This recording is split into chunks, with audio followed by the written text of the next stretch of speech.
Mtazamo wa Yesu ni tofauti kabisa na mitazamo ya wanadamu wote duniani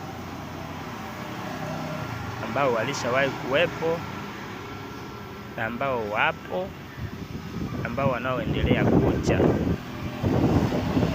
Wanadamu wanaweza kana kutazama hivi wewe kwamba una dhambi, mtenda dhambi, mfanya mabaya, haustahili kuishi kabisa katika hii dunia.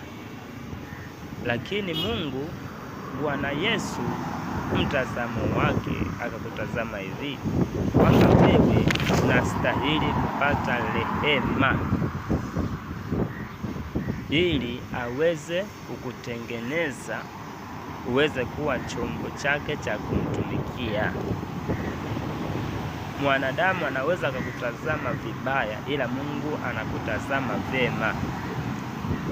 Mwanadamu anaweza kukutazama kuwa wewe ustahili kuishi katika hii dunia kutokana na matendo unayoyafanya, lakini Mungu anapokutazama anaona wewe unastahili kupata rehema kwake ili aweze kukutengeneza uweze kuwa chombo cha kumtumikia. So inabidi tuombe rehema kwa Mungu, tusamehewe na tusameane sisi kwa sisi ili tuweze kupata kibali kwa Mungu pamoja na kwa wanadamu. Jina la Bwana libarikiwe.